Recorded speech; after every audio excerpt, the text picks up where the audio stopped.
ഇംഗ്ലണ്ടിനെതിരായ 5 മത്സര ടി20 പരമ്പരയിലെ ആദ്യ മത്സരത്തിൽ വമ്പൻ വിജയത്തോടുകൂടി ടീം ഇന്ത്യ രണ്ടാം അംഗത്തിനായി നാളെ ഇറങ്ങുകയാണ്. ടീമിന്റെ പ്ലേയിങ് 11-മായി ബന്ധപ്പെട്ട നിർണായക അപ്ഡേറ്റുകൾ പുറത്തുവന്നിട്ടുള്ള സാഹചര്യത്തിൽ രണ്ടാം ടി20യുടെ ഒരു കംപ്ലീറ്റ് പ്രിവ്യൂ ആണ് വീഡിയോയിലൂടെ നിങ്ങളുമായി പങ്കുവയ്ക്കുന്നത്.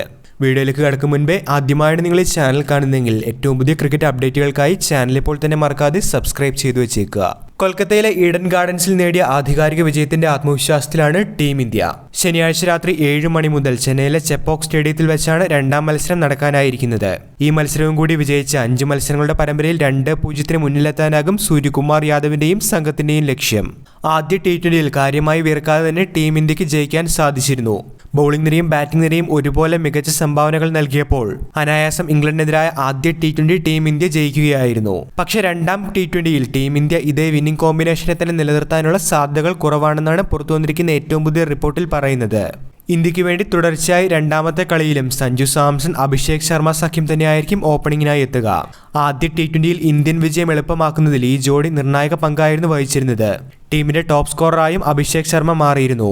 വെറും 34 പന്തുകളിൽ നിന്നാണ് 79 റൺസ് അഭിഷേക് ശർമ്മ അടിച്ചെടുത്തത്. മറുഭാഗത്ത് സഞ്ജു ആകട്ടെ 20 ബോളിൽ 4 4-ഉം 1 6-ഉം ഉൾപ്പെടെ 26 റൺസ് ആയിരുന്നു നേടിയിരുന്നത്. അദ്ദേഹത്തിന്റെ ഇന്നിംഗ്സിൽ ഒരു ഓവറിൽ നേടിയ 22 റൺസ് ആയിരുന്നു ഹൈലൈറ്റായി മാറിയത്. ഓപ്പണിംഗിൽ ഈ ജോഡി തുടരുമ്പോൾ 3-ാം നമ്പറിൽ നായകൻ സൂര്യകുമാർ യാദവാണ് കഴിഞ്ഞ മത്സരത്തിൽ ബാറ്റ് ചെയ്തത്. പക്ഷേ അദ്ദേഹം ഡക്കായി ക്രീസ് വിടുകയായിരുന്നു. ക്യാപ്റ്റനായ ശേഷം ബാറ്റിംഗിൽ പഴയ മാജിക്ക് പുറത്തെടുക്കാനായി സൂര്യയ്ക്ക് സാധിക്കുന്നില്ല.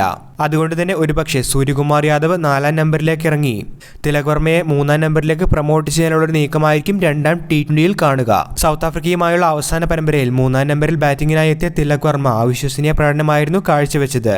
തുടർച്ചയായ 2 മത്സരങ്ങളിൽ അദ്ദേഹം സെഞ്ചുറി ഉൾപ്പെടെ നേടിയിരുന്നു.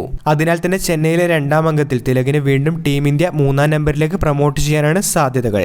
സൂര്യകുമാർ യാദവ് 3-ാം നമ്പറിൽ നിന്നും 4-ാം നമ്പറിലേക്ക് ബാറ്റിംഗിനായി എത്തുന്നു എന്നതൊഴിച്ചാൽ ടീം ഇന്ത്യയുടെ മധ്യനിരയിൽ പ്രകടമായ മറ്റു മാറ്റങ്ങളൊന്നും തന്നെ പുതിയ റിപ്പോർട്ടുകളിൽ പറയുന്നില്ല. 5-ാം നമ്പറിൽ ശേഷം ഹർദിക് പാണ്ഡ്യ ആയിരിക്കും ബാറ്റിംഗിനായി എത്തുക. പിന്നാലെ 6-ാമനായി ഫിനിഷർ റോളിൽ റിങ്കു സിംഗ് ആയിരിക്കും എത്തുക. കഴിഞ്ഞ മത്സരത്തിൽ നിതീഷ് കുമാർ റെഡ്ഡിക്ക് ബാറ്റിംഗിലും ബൌളിംഗിലും അവസരം ലഭിച്ചിരുന്നില്ല. എന്നിരുന്നാലും 7-ാം നമ്പറിൽ അദ്ദേഹത്തെ തന്നെയായിരിക്കും ടീം ഇന്ത്യ ഇറക്കുക. ശേഷം സ്പിൻ ഓൾറൗണ്ടറായ അക്സർ പട്ടേൽ എത്തുമ്പോൾ സീം ബോളിംഗ് ലൈനപ്പിൽ ഒരു മാറ്റമാണ് ഇപ്പോൾ പുതിയ റിപ്പോർട്ടുകളിൽ കാണുന്നത്. സ്പിൻ ബോളിംഗ് ഡിപ്പാർട്ട്മെന്റിൽ അക്സർ പട്ടേലിനൊപ്പം വരുൺ ചക്രവർത്തി തന്നെ തുടരുമ്പോൾ രവി ബിഷ്ണോയ്ക്ക് രണ്ടാം ടി20യിൽ അവസരമുണ്ടാകില്ല. ബിഷ്ണോയ്ക്ക് പകരം ടീം ഇന്ത്യ കാത്തിരുന്ന മുഹമ്മദ് ഷമിയുടെ തിരിച്ചുവരവായിരിക്കും രണ്ടാം ടി20യിൽ ഉണ്ടായിരിക്കുക എന്നുള്ള റിപ്പോർട്ടുകളാണ് അവസാനം എത്തിയിരിക്കുന്നത്.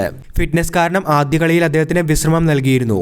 എന്നാൽ ചെന്നൈയിൽ അദ്ദേഹം ടീമിന്റെ ഭാഗമായിരിക്കുമെന്നാണ് ഇന്ന് ദേശീയ മാധ്യമങ്ങൾ റിപ്പോർട്ട് ചെയ്തിരിക്കുന്നത്. ഷമി കൂടി എത്തുന്നതോടെ ടീം ഇന്ത്യയുടെ പേസ് ബോളിംഗ് ലൈനപ്പ് ഒന്നുകൂടി ശക്തമാകും. അതുകൊണ്ട് തന്നെ രണ്ടാം ടി20ക്കുള്ള ടീം ഇന്ത്യയുടെ പ്ലേയിങ് 11 പരിഗണിക്കുകയാണെങ്കിൽ സഞ്ജു സാംസൺ, അഭിഷേക് ശർമ്മ, തിലക് വർമ്മ, സൂര്യകുമാർ യാദവ്, ഹർദിക് പാണ്ഡ്യ, റിങ്കു സിംഗ്, നിതീഷ് കുമാർ റെഡ്ഡി, അക്സർ പട്ടേൽ, വരുൺ ചക്രവർത്തി, മുഹമ്മദ് ഷമി, അർഷ്ദീപ് സിംഗ് എന്നിവരായിരിക്കും ടീമിലുണ്ടാവുക.